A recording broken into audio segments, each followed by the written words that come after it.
Pagbasa mula sa aklat ng Henesis. Mayaman na noon si Abram, marami na ang kanyang mga tupa, kambing, baka at marami na rin siyang natipong ginto at pilak. Si Lot, na laging kasama ni Abram ay marami na ring tupa, kambing at baka. Mayroon na rin siyang sariling sambahayan at mga tauhan. Hindi sapat ang pastulan para sa mga kawan nilang dalawa sapagkat napakarami na nilang hayop. Dahil dito, madalas mag-away ang kanilang mga tagapag-alaga.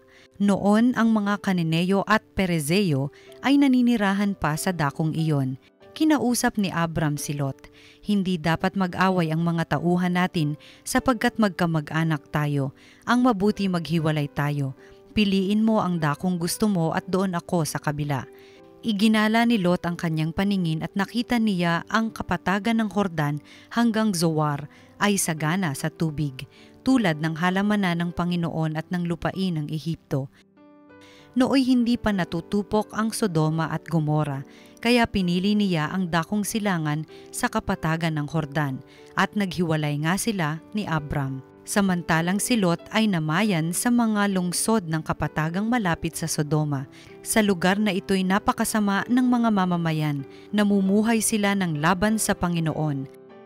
Pagkaalis ni Lot, sinabi ng Panginoon kay Abram, "Tumanaw ka sa palibot mo.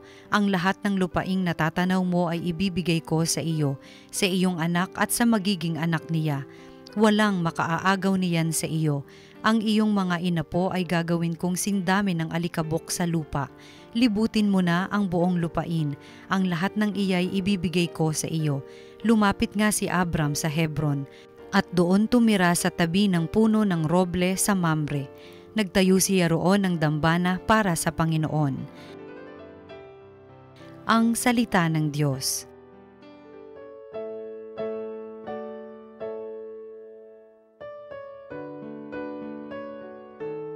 Sino ba ang tatanggapin sa templo ng poon natin?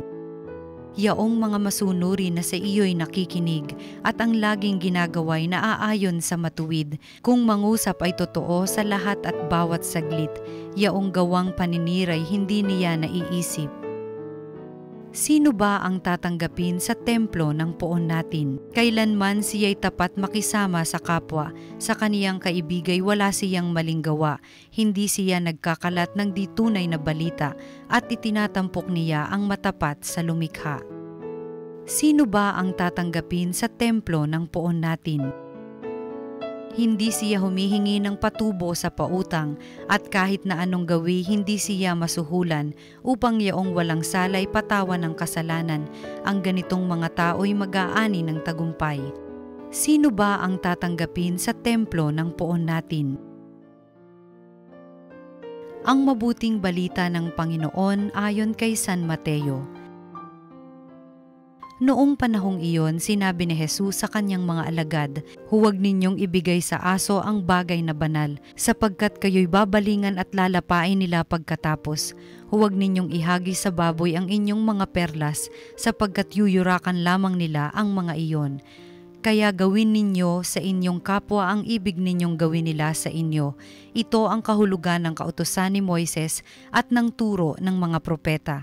Pumasok kayo sa makipot na pintuan sapagkat maluwag ang pintuan at malapad ang daang patungo sa kapahamakan, at ito ang dinaraanan ng marami. Ngunit makipot ang pintuan at makitid ang daang patungo sa buhay, at kakaunti lang ang nakasusumpong niyon." Ang mabuting balita ng Panginoon. Pinupuri ka namin, Panginoong Hesukristo.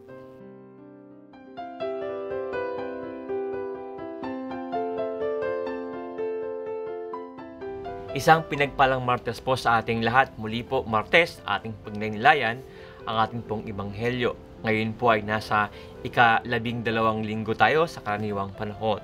At sa araw na ito, ngayong Martes na ito sa Ebanghelyo, para bang kakaiba ang at narinig sa Panginoon. Kasi para bang ang dami niyang sinabi na mga maliit na kasabihan o mga habilin.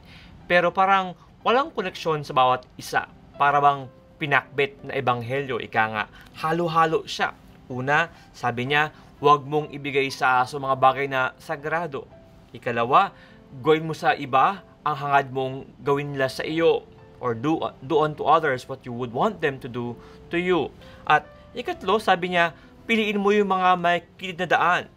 Choose the narrow gate kaysa dun sa mga malawak na daan. Kasi yung malawak na daan, ang tungo niyan ay kapahamakan. Para bang, at first glance, parang walang koneksyon yung tatlong mga bili ng Panginoon, tatlong turo ng Panginoon.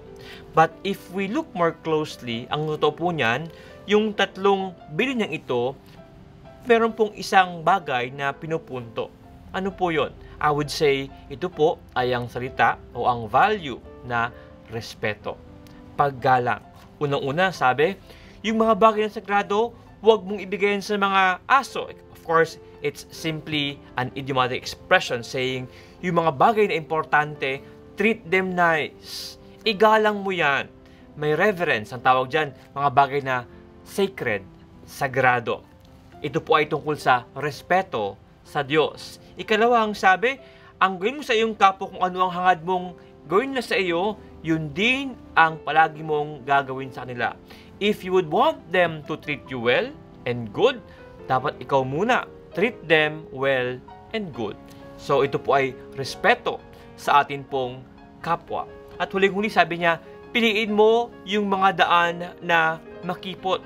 Kasi at least ito, it will not lead you to habi nga kapahamakan sa iyong destruction. Kasi madalas, yung mga bagay na madali, ito yung mga bagay na maaring magbulid sa iyo sa kapahamakan. It's all about respect to ourselves. Sana choose yung mga bagay na kahit na mahirap, magsakripisyo ka paminsan-minsan.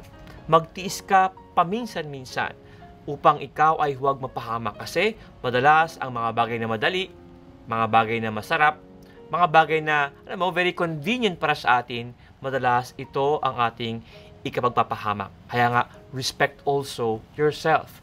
Kayang-kaya mo yung mga bagay na kailangang pagsakripisyuhan. Respect yourself. Tatlong bagay po. Respect God, respect your neighbor, and respect yourself. Respeto. Ito po ang buod ng atin pong ebanghelyo ngayon pong araw na ito. At alam po ninyo, ngayong mga panahon na ito, napaka-importante po ng respetong ito. Ngayong panahon na ito, katunayan, marami pong kaguluhan na nangyayari. Meron pong gera, may away-away, meron pong mga terrorism, meron pong dayaan, gulangan ng mga magkakapitbahay o magkakapatid. Ang dahilan po, kulang sa respeto. Mga minamahal na kapatid, ngayong mga panahon ito, tila ba ang mga bagay na ito, yung pong value of respect ay hindi na gaanong nuturo. Tila ba may mga tao po ngayon ang mahalaga, dapat magaling ka sa math. Magaling ka dapat sa science, okay? Dapat ikaw ay maging engineer. Dapat ikaw ay maging magaling na aktor, magpaganda, magpagwapo ka. Pero po yung pong value of respect, madalas ito po ang nakalimutan. Kung kaya nga po, kami po sa mga Catholic school, ito po yung bagay na kailangang isama namin palagi. Yun pong respeto. Oo nga, may mga tao ngayon, napakagaling sa math, academics, magaling po mag-solve mga problems, pero hindi po marunong rumespeto. Ang nakakalungkot po niyan, when they become eventually mga empleyado, o magi po siyang mamayan, botante, nako, madalas yun pong respeto nawawala.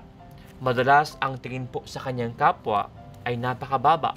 Madalas ang kalikasan ay hindi po iginagalang. Kasi po yung pinaka-sentro, yung isa sa pinaka-importanting value or virtue ngayong panahon na ito, nakalimutan. Respeto. Ito po ang hamon sa atin, sa mga magulang dyan, sa mga may anak, sa mga nakakatanda dyan na may mga nakababatang kapatid. Sana po muli atin pong maukit sa puso ng mga kabataan ngayon yung halaga po ng respeto. Totoo, we want them to become intellectual, to be very bright. Pero sana po huwag mawala yun pong puso, yun pong pagpapahalaga sa mga bagay at sa mga tao, sa Diyos, sa kapwa, at sa sarili. Respeto. Ito po ang kailangan ng ating panahon ngayon. Ito po ang solusyon sa maraming problema ngayon sa ating lipunan. Respeto. Sa ating lahat, isang pinagpalang Martes.